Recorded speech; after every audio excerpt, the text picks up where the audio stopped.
जय श्री राम मित्रों। सशक्त भारत से मैं डॉक्टर आर के वर्मा। ज्यों ज्यों 22 जनवरी भगवान राम की प्राण प्रतिष्ठा निकट आ रही है मित्रों, त्यों त्यों आपने गौर किया होगा इस देश के कुछ लोग, मुख्यतया अपोजिशन पार्टी, कुछ लोग भी, ताज्जुब इस बात का है कि केवल विरोधी नेता नहीं, जनमानस भी ऐसा लगता है भगवान राम के चरित्र हनन में लग गया है। मैं ये शब्द ये बोल रहा हूं, आप देखिए इस देश की विडंबना कि इस देश के एक ऐसे महापुरुष जिससे ये देश जाना जाता है, भगवान राम से और भगवान कृष्ण से ये देश जाना जाता है, और हमारे अंदर, भारतीयों के अंदर, हिंदुओं के अंदर इतनी हीन भावना भर दी गई कि यही लोग शर्मसार कर रहे हैं।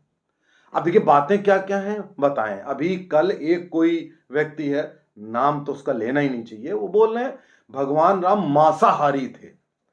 अब आप बताइए कि ये मांसाहारी बात कहने के पीछे उन्होंने कुछ वाल्मीकि रामायण को कोट किया, वैदिक संस्कृत का कोई ज्ञान नहीं होगा, किस क्या लिखा होगा इससे भी कोई मतलब नहीं होगा, कहीं पे पढ़ लिया होगा उसको बक दिया।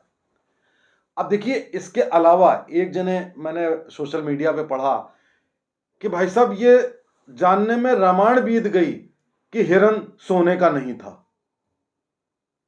अब आप देखिए कि उधर तेजस्वी यादव है, तेजस्वी यादव क्या बोल रहे हैं कि जो राम मंदिर बनना है इससे भूखमरी नहीं मिटेगी, इससे गरीबी नहीं मिटेगी, वहां जाके खाना नहीं मिलेगा। अब आप जरा देखिए कि जितने बोलने वाले लोग हैं ना, वो सब हिंदू हैं। साथियों, मैं हमेशा से कहता आया हूं कि हमें मुसलमानों से कोई खतरा नहीं है, हमें इस किस्म के हिंदुओं से खतरा है। यही मुसलमान बने थे, यही आज भी सूडो सेकुलरिज्म के नाम पर यह काम कर रहे हैं, अपने धर्म को शर्मसार कर रहे हैं। अब जरा इनकी एक एक बात की बात कर ली जाए कि आप कहते हैं कि भाई ये जो राम मंदिर का मुद्दा जो है पॉलिटिकल है, ये पॉलिटिकल राम है। जरा देखिए, जरा पॉलिटिकल राम शब्द यूज किया। अब इनको बताइए कि इस देश के जितने भी भगवान और तीर्थ स्थल हैं उनको पॉलिटिकल हमने नहीं बनाया, कांग्रेस ने बनाया, नेहरू ने बनाया, इन विपक्ष के नेताओं ने बनाया। आप बताइए कि सोमनाथ का मंदिर था, मुद्दा नेहरू ने बनाया, उसका रिकंस्ट्रक्शन, रेनोवेशन नहीं होने दिया, उसके बाद प्रेसिडेंट को उसको इनॉग्रेशन करने के लिए अड़चने डाली।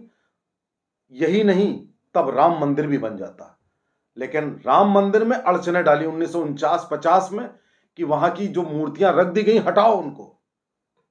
ये सब नेहरू ने किया। और उसके बाद जितने सक्सेसिव लोग थे उनका यही था कि हमें केवल तुष्टीकरण की राजनीति करनी है और किसी तरीके से ये मुद्दे पॉलिटिकल बनाओ मुसलमानों के परिप्रेक्ष्य में। भैया बीजेपी ने, हम लोगों ने क्या किया? हम लोगों ने तो केवल यही किया ना कि हम अपनी संस्कृति को वापस ला रहे हैं, हमने कोई इसको मुद्दा नहीं बनाया। अब आप कहिए 370 को कोई मुद्दा बनाया? 370 क्या थी? 370 से हमें क्या फायदा होना था? 370 में केवल कश्मीर को अपने जोड़ना ही तो था। ये कोई पॉलिटिकल मुद्दा था? पॉलिटिक्स का कोई लेना देना नहीं 370 का। उसी तरह पॉलिटिक्स का कोई लेना देना नहीं हमारी संस्कृति से। इसके अलावा ट्रिपल तलाक किया तो उसका पॉलिटिक्स से क्या लेना देना था? हम अपने देश में को जोड़ रहे थे, देश में खुशहाली ला रहे थे, देश की संस्कृति ठीक कर रहे थे, इसका उससे क्या मतलब है भाई? आपकी नजरों में पॉलिटिक्स होती है सिर्फ भाई भतीजावाद, भ्रष्टाचार, सत्ता हथियाना, तुष्टीकरण करना। वो हम नहीं करते, हम अपनी संस्कृति का उत्थान कर रहे हैं, तो उसमें आपको क्या दिक्कत हो रही है? अब आप कहते हैं, इनमें से एक कह रहा है कि साहब मांसाहारी थे। अरे मांसाहारी थे तो जो समुदाय मांसाहार है, मांसाहारी है, और मांसाहार के लिए करोड़ों बकरे काटता है हर साल, कभी कहा उनके बारे में तुमने कि मांसाहार ऐसा होता है? उन कांग्रेसियों ने केरल में एक गाय के बछड़े को सड़क पे काट दिया था, कभी कहा तुमने? तब तो तुम्हारे लिए मांसाहार बहुत अच्छा था, तब तुम कहते थे खाने के ऊपर कोई कमेंट ना करो। आज आप कह रहे हो कि भगवान राम मांसाहारी, तो तुम्हें कहां से पता लग गया? कंद मूल फल खाते थे भगवान राम वन में, आप कह रहे हो कि यार मांसाहारी, तो आपको शर्म आनी चाहिए इस बेशर्मी पे। और अगर एज्यूमिंग कि वो थे तो सारे मांसाहारियों से नफरत करो ना। तुम क्यों नहीं नफरत कर रहे हो भाई सारे मांसाहारियों से? अब तेजस्वी यादव जैसे लोग, नवी फेल, मेरे ख्याल से इनको कहीं पे 5,000 की नौकरी भी ना मिले अगर ये लालू के लड़के ना हो। भाई साहब 5,000 की वो जो बोझा ढोने की नौकरी अगर मिल जाए ऐसे लोगों को, तो मैं चैलेंज करता हूं। तो ऐसे लोग कह रहे हैं कि वो उससे पेट नहीं भरेगा। अरे भाई साहब बहुत लोगों, करोड़ों लोगों का पेट भरेगा, ऑलरेडी भर चुका है। लाखों लोग काम कर रहे हैं, लाखों रोजगार मिल रहा है। अगर आप इसी की बात कर रहे हैं, और ये क्यों नहीं, जब मस्जिद बनी हुई थी तब क्यों नहीं बोला था कि उस मस्जिद से कितने लोगों को जाने से उनका पेट भर जाएगा? तब क्यों नहीं बोला था? अभी भी बनेगी 25 किलोमीटर दूर पे, तब तुम बोल के दिखाओ। तब नहीं बोलोगे? तब यही मायावती थी जो कहती थी वहां टॉयलेट बना दो। अरे भैया, अब मस्जिद जो बनने जा रही 25 किलोमीटर दूर, वहां के लिए बोल के दिखाओ कि वहां पे भी टॉयलेट बन जाए।